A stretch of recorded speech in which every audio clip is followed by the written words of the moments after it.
Hello everybody and welcome back to Combe Valley Campers and another Q&A Wednesday.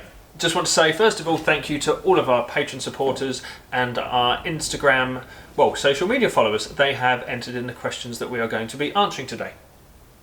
That's going to bring me on nicely to a couple of ways you can support us as a channel at Combe Valley Campers. I'd like you to head over to combevalleycampers.co.uk where you can see the links to all of our merch. I'm wearing our new winter beanies and I'm wearing our dark grey hoodie on today.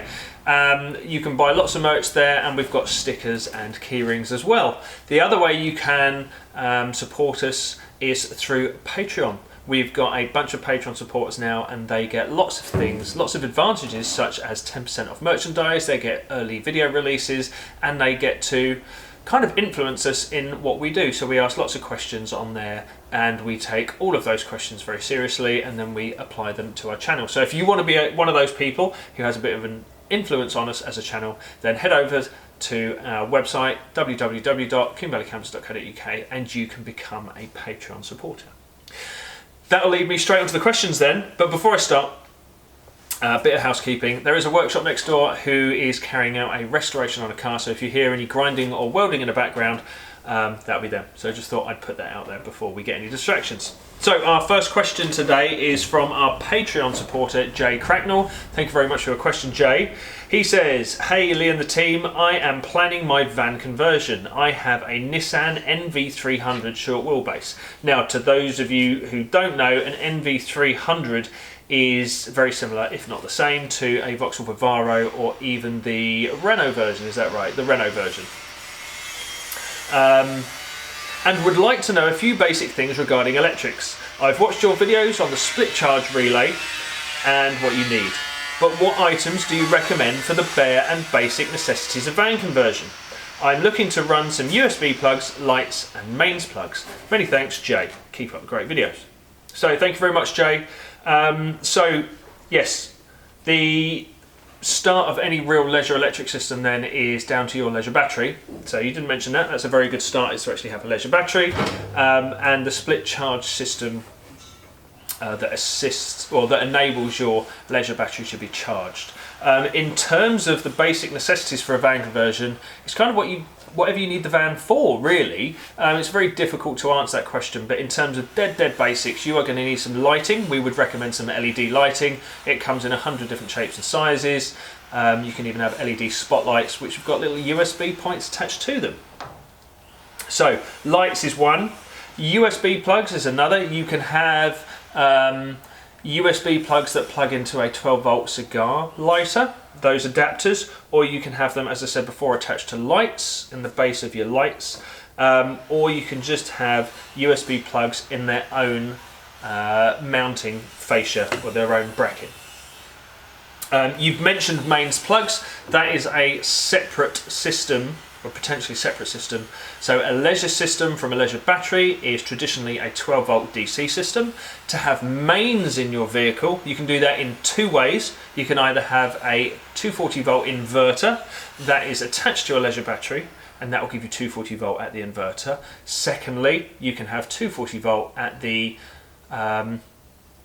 hookup. So for example, when you go to a campsite, you can plug in your lead to a point in the campsite and that will give you 240 volts to your vehicle. That will then go through a distribution box and to whatever sockets you have. So that's how you would get mains into your van.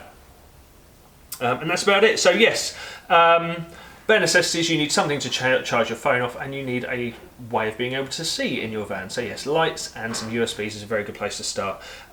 In terms of 240, I don't think you really need it for just basics. However, it's a good step up because if you add 240 volt, you can add things like a 240 to 12 volt charger. So you can charge up your 12 volt DC battery whilst you're plugged in at the campsite.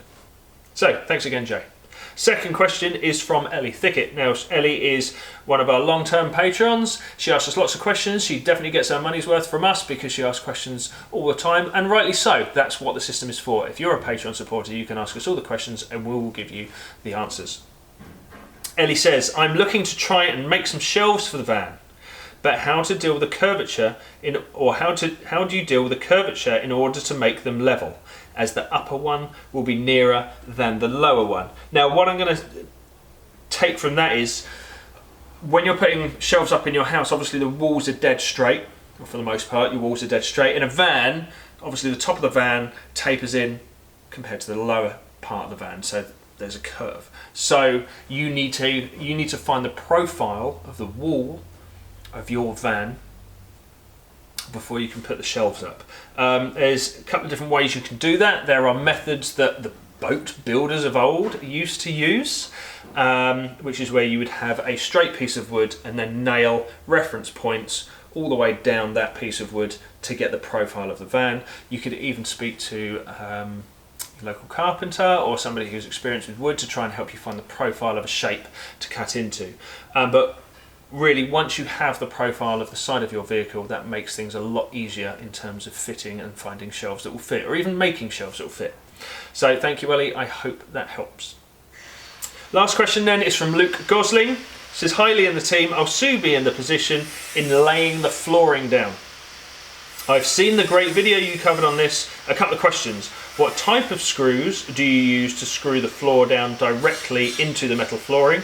And also, how many would you suggest in fitting a two-piece floor from Custom Shop Designs in a short wheelbase T4? Thanks again for everything, Luke." So, a couple of questions then. What type of screws first? So, we would generally use quite an aggressive wood screw that's suitable to be screwed into metal as well. And when I say aggressive, I mean the thread pattern is quite aggressive. It is possible for you to get a screw and actually buzz straight through the floor, through the metal in one go. However, we would always recommend that you pre-drill a pilot hole first, just in case you come over a single or double skin piece of metal through the van. So, again, what length of screw totally depends on the floor that you are fitting. If you are fitting a 12mm floor, I would recommend anywhere between a 14 and 16mm length screw. In terms of how many, again, open question, I guess. In an ideal world, you only need, say, 4 to 6. However, the two-piece floor, like you mentioned, from Custom Shop Designs, yes, the floor from Custom Shop Designs, yes, that's two-piece. So if you screw one piece down, you might find that when you come to bring them together, there is a lip or a step between each floor. So you've got to put an appropriate number of screws on the floor to keep it secure, keep it flat, and when it comes to that join between the two pieces, as little as you need really to keep them level. However, you might find if an edge of a floor is lifting up, you might need to put another screw in just to keep that down. So kind of vague, I'm afraid, in terms of how many screws you should have down, but enough to keep it secure, enough to keep it from moving, and enough to keep it level. So Luke, I hope that helps. Thank you very much for your question. Now, first time we've done this, we have got kind of a quick fire round. I haven't really seen any of these questions. We've taken all of the questions from our Instagram story we posted up a day or so ago. And yes, Dan is waiting in the wings to my right here, and he is basically going to fire off some questions to me, and I'm going to give a quite quick, simple answer. So Dan, go ahead, hit us with the first one. How should I sort holes in my panels from screws used to hold in old ply kits before carpeting over? Say that once again, sorry, go on. I think it's how it's written. So basically, if there's been an old trade ply kit in the van already, yeah, how would you go about making the holes from those screws presentable for them to carpet over? Oh, okay, right. So ideally, in an ideal world, you'd get all those tiny little holes welded up. We know that's not feasible because it's time and money, and all you want to do is carpet over them. So, in terms of, is just that holes in the floor or is holes in the walls? I'm going to guess side panels. Side panels. So, a very quick and easy way to cover those screw holes is aluminium tape. Now you can get it from the likes of Screwfix or even online. So you get the wide aluminium tape. In fact, I think I have some behind us. Yep. So this aluminium tape's very, very good for covering up holes in the panels, and then when you lay your carpet down, it sort of gives you a smooth transition from one side to the other, I guess. Yeah, and we've covered that in our how to prepare your van for ply panelling and how to ply panel your van. We've covered a lot of those, so if you haven't seen that video yet, we'll leave a link down in the description. Next one. Next one is, on a Type 25, why is there a 1 centimetre gap around the rear windows between the sill and the window? The rear windows? Yeah. Okay, so that might be, okay, what I'm thinking there, that is because they are windows in a non-factory windowed van. So there is, what you are referencing then, sorry, who asked the question? Kajamo. Kajamo. Okay, yeah. So what that sounds like is you have a camper van that was originally a panel van and it's had windows cut in to the sides. So each Type 25 has an inner window frame. It's part of the structure of the inside of the van. And then when you have a window cut into the outer panel, there will be a gap in between. So that's kind of your 1 centimetre gap.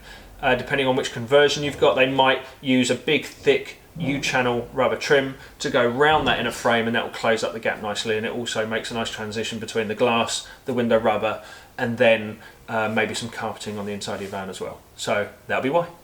So next one could be quite controversial. Simply says, best non-VW van. Best non-VW van, best non-VW van. For converting, I'm going to go out there and say Ford Transit Custom, because they're fairly cheap, they're fairly reliable, and they're a favourite for buying second hand. Just look to not buy a thrashed one. And the parts availability for converting them is coming up nicely now in comparison to a VW T5. Even if you wanted to go to the larger Transit, they're great because they're known to be nice and reliable, and they've got loads of space in them as well. So yes, controversial. Or if I was going to go for a second place, I'd say the NV300 Vauxhall Vivaro Renault version of van as well, because the parts availability for those is coming up too. So 2 options for the medium-sized van. Next one is, I'm thinking of getting a van, T4 or T5. Again, depends what you want it for and depends on your budget. For me, in terms of ease of converting and parts availability, I'd say T5. For me, I would go with a T4 because I prefer them and I've had one. Yeah, go on, next one. Something slightly different. I'm restoring a Mini at the moment. Are you a fan of the Minis? Yeah, who isn't a fan of the Mini? I love a Mini.